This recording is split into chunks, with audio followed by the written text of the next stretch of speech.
Qui ne s'est jamais demandé si la vie n'était qu'un rêve? Alors que nous naviguons à travers les énigmes de l'existence, cette idée audacieuse s'insinue doucement dans nos pensées, réveillant nos sens et suscitant un frisson d'intrigue.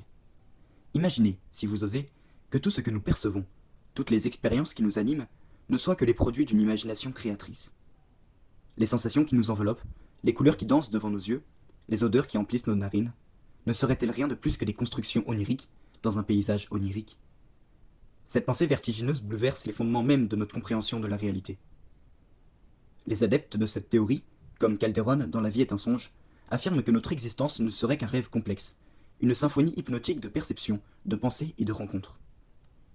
Comme des marionnettes dans un théâtre de l'absurde, nous serions les acteurs d'un drame qui se déroule dans l'esprit d'un être supérieur, peut-être même divin. Cette entité inconnue tisserait les fils de notre réalité, nous laissant errer dans un monde fictif où les frontières entre l'imaginaire et le réel s'estompent dangereusement. Les preuves avancées par les partisans de cette théorie sont aussi déroutantes qu'elles sont fascinantes. Les énigmes des rêves lucides, où l'on peut prendre le contrôle de ses propres rêves et créer des mondes à volonté, pourraient-elles être des indices subtils de notre véritable nature? Les déformations du temps et de l'espace, ces moments où la réalité semble vaciller, ne seraient-elles que les indices fugaces d'une réalité instable, construite à partir des fils de l'imagination? Et si cette théorie était vraie, que deviendrait notre perception du monde? Les amours passionnés, les tragédies déchirantes, les triomphes et les échecs, seraient-ils réduits à de simples fantasmes sans conséquence?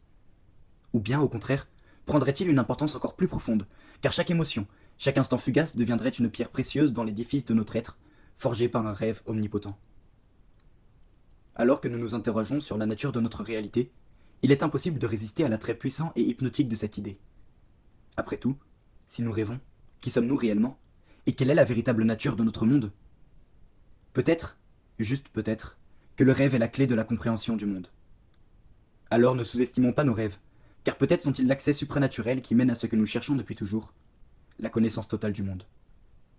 Si ce genre de vidéo te plaît, n'hésite pas à t'abonner et à liker pour me soutenir. Merci beaucoup.